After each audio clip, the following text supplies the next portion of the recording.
Digital ID cards, an assault on civil liberty or a red tape liberator? Well, to discuss, I'm joined by a columnist and a writer occasionally for The Spectator, Peter Hitchens. Thank you for joining me. As always, a joy. You have always been against both digital and physical ID cards. Why? Well, because they overturn the proper relationship between the individual and the state. They turn the state into a body which is above our heads, from which we have to seek permission to do everything. Whereas it should be the other way around. The state should be beneath our feet, and it should have to ask us for permission to do everything. And it starts with daily life. Why should I have to show my papers to some official? Why should I have to identify myself to him? It's up to him to identify himself to me. And you can have quite a lot of fun with this, actually, if you're going through some bureaucratic procedure and people start demanding personal details. You know you'll lose because of the nature of the modern world. Yeah. But if you say to them, well, sure, I'll give you my home address and date of birth and antecedents if you give me yours. And they go completely doolally with rage at being asked for these things which they're casually asking from us. It's the wrong way around. It shouldn't be like that. That's the most fundamental part of it. But huge numbers of other things lead from that. It's also a reversal of the presumption of innocence, which people don't realize just how important the presumption of innocence is in the rare societies which have it. People often say to me in arguments about the metric system, they'll say to me, well, everybody else has the metric system. And I say, well, good for them. I hope they enjoy it. But that doesn't mean it's good. Everybody else also has the presumption of guilt and pretrial detention and no juries. Are you recommending that simply because everybody else has it? Or shouldn't you treasure what you have, the very special things which you have, which make you different and better than other societies? Do you not sympathise with Labour's intentions to get things done more effectively? You know, the state, everything's being digitised at the moment. If you look at the NHS, we are like dinosaurs compared to lots of other European health systems. This is an opportunity for people to verify themselves very easily. But why do they need to verify themselves? If I go to a hospital, what do I need to verify? I need to verify that I'm ill. This is usually pretty easily established. Well, the real problem with going to British hospitals is not going there or having your identity verified. It's getting anybody to look at you and see if you are in fact ill. Well, one of the things you need to verify. Sit around for ages. One of the things you need to verify is that you're a British citizen, so that you should be eligible to use the NHS. At the moment, it's sort of on this basis of it's open for all. Well, actually, that's an entirely different question. One of the reasons why the NHS is in fact an international health service is because the staff don't believe very strongly in checking people's antecedents or asking them whether they're from abroad. So I doubt very much whether they would use that facility either. There must be another way of doing that. I would, if somebody said, well, all right, you need a card to show that you're a tax-paying supporter of the NHS, then I suppose I might just possibly see the sense in it. But it's a minor thing, and it can come up afterwards anyway. If you're going to send somebody a bill for their treatment, you're not going to send them the bill at the time. And I very much dislike what in some American states has been the case, the idea of people being asked for credit cards before being treated. So you treat them first, you quarrel about that afterwards. So that's not an argument for me. Anyway, it's not what they would before. What would you do if you didn't have the thing on you and you were run over and carted to hospital and they said, where's your BritCard? And you said, well, no idea. I'm much more worried about the fact that a 4x4 has run over my leg. It's not a real scenario. Are you not frustrated that at the moment we have various forms of identification? You have a national insurance number, you have a failing NHS number, you have passports. I always feel sorry for 18-year-olds, some mid-20-year-olds that can't drive, and they want to prove that they're 18, and they have to use a passport on nights out, which if you lose is a disaster. Or they have to get a provisional driving licence. You know, this is sort of constant blockages. This is sheer hell, isn't it? I have to say, it doesn't seem to me to justify changing the whole nature of life in the country, so that people who look 15 and are 18 can have a drink. You have historically been against this, so back in Blair's era... Oh, for hundreds of years. Since the 100 Years' War, I think I've been against it. It's just obvious to me that it solves nothing. It's one of those things which civil servants used to put it to ministers when new governments came in. And ministers used to be quite intelligent people, and they'll say, go away, don't be so silly. But no, increasingly now, people who come into government as ministers are not very bright and have no historical knowledge or no understanding of the country. So they can be sold this rubbish much more easily than once they could. This is how many policies happen now. They're things which some certain bodies of civil servants have long wanted because they've got a bee in their bonnet about it, and they finally discover ministers who will listen to this ridiculous idea instead of telling them to get knotted. Do you accept the argument that if you have a smartphone, you've surrendered your identification to a private corporation? Yeah, absolutely. They're listening to you all the time, but what can you do about it? Well, now, you could say the same. My ordinary home phone doesn't work anymore. It just stopped working. They told me there were ways to keep it going, but they don't work. So if I have a phone, I have to have a phone, and therefore the big corporations in America are listening to me. Once again, this is a bad thing, but it's not a justification for handing over essential parts of my privacy to the government, or indeed changing the nature of the state and of my position as a citizen in it. It's sad, it's bad, but one bad thing doesn't make another bad thing a good thing. Do you most resent digital versus physical? I couldn't care less.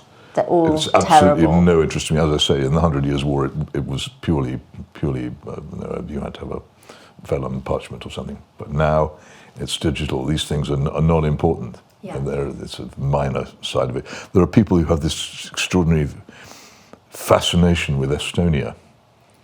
Have you looked at? Yes. I've been to Estonia when it was a Soviet province, and one of the things about Estonia, of course, is like almost all the surface of the European continent. It's been subject to so many invasions and dictators over the past 100 or so years that it really isn't. It doesn't feel the way that I feel about the importance of being a free man in a common law country. Because they never have been free people in a common law country. They've always been subject to state invigilation.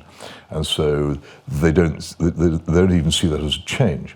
Also, if you look up the Estonian system, it's had many, many raids on it by denial of service people and disruptions and failures. And the ability of these things to get things wrong is astounding. About 20 years ago, this can work with passports. A man was rendered by the American authorities. He was traveling from Canada, I think, to Britain. He was rendered by the American authorities on secret flights to a dungeon in Syria where he was tortured because they'd got the wrong guy. Imagine that. Imagine if he'd had a digital ID card. People, the Americans. None of this would have He had a passport, but they just decided he was somebody else. And he ended up being beaten up in the torture cells of the Syrian government, of which we were supposed to disapprove because it was so bad, but to which the West had subcontracted torture at the time. And it was a mistake. If they get that wrong, what else can they get wrong? Errors are made. And once people get things in their minds, and once they think they've got an efficient identity system, then it's much easier for these errors to persist. And once they've got something wrong about you on your record, then you've had it. So I don't want that, thank you also. Yeah, so there is a pattern emerging. Governments come up with this digital ID card as a way to sort of cover over the cracks and what's going on. It's always a different pretext for it. Yeah. I mean, at one point it was put forward, I think, because it was as a weapon against benefit fraud. But in fact, most benefit fraud is not identity fraud. It's just people claiming things they're not entitled to. So that was, again, there was a pretext. It wasn't a reason. And now the absurd idea Immigration. is put forward that it's going to be some use against illegal immigration. But in fact, France, which has had identity cards since the days of the Jacobins, has a huge illegal population working illegally. Yeah, almost it's so big, 900,000. They can't quantify it. But so has Germany, and I think it's Spain as well. The difference is they're all in part of the Schengen. So you have a lot of migrants moving around, undocumented. Well, we're part of very hard Schengen. We don't mean to be, but we are, because the English Channel has become Okay, we're not part of Schengen. a doorway rather than a barrier. Yeah. So we are in fact part of Schengen, whether we want to be or not. It's a great, extraordinary discovery that people have made in the past 20 years, that both the Mediterranean and the Channel are extraordinarily crossable. Once international law prevents anyone from using force to stop you, which it does, crossing, you can just cross if the weather's okay. So we are in Schengen. Okay. We just never agreed to it. Yeah. Non-consensual Schengen. Ben Wallace made a point in a Telegraph piece he wrote. He said that we have an NHS that works on a no questions asked basis and a generous benefit system.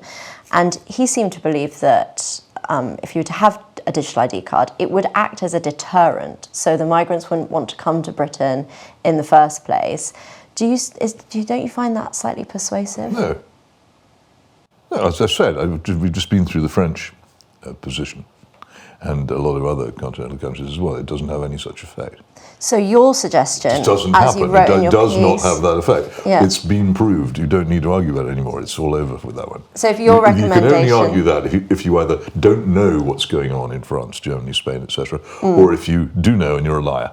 Those are the only two circumstances in which you can make that case. So your recommendation in your Mail article is, if the government wants to keep out illegal immigrants and to help keep us free, it should make the sea a safeguard, as it used to be.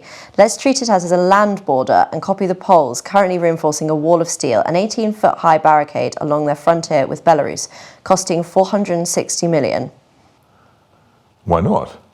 So you want a wall going around? You can't. I think you could quite easily build a fence of some kind these days with modern technology, buoyed in the sea. A digital? No, it'd be actually an actual fence. There would be boomed legal passages, as the word during the war, and it's not aggressive. It won't kill you if you touch it. It wouldn't be electrified or anything like that. No. It just would be uncrossable, or extremely difficult to cross and patrolled. So you wouldn't have any human rights problem of the people who suggested. I remember that the Navy should be used to push back the boats.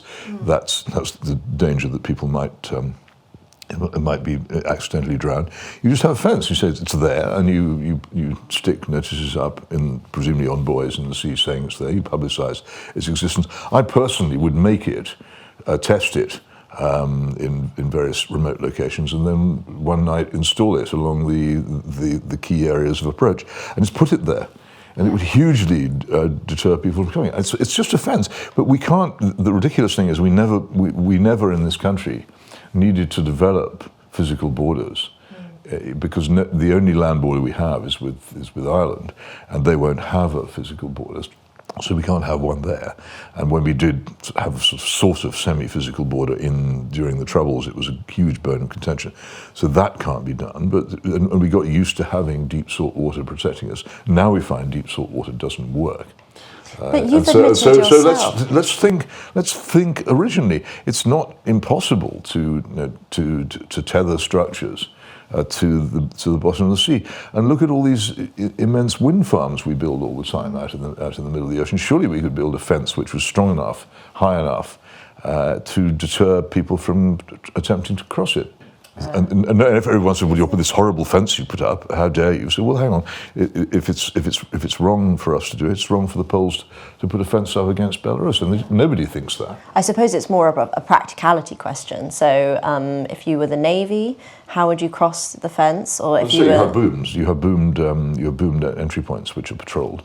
which anybody who's need verification legitimate business can enter the channels into the boomed into the boomed areas, and they can then get through. But if you haven't got a legitimate reason for passing through, then you can't get through. I just mentioned this because it just seemed to. I went down. I was invited by a friend of mine who lives down near Winchelsea to take a look at what it was like, because she puts up with it all the time. And I went down, and it just came to me. This was effectively a land border with France now.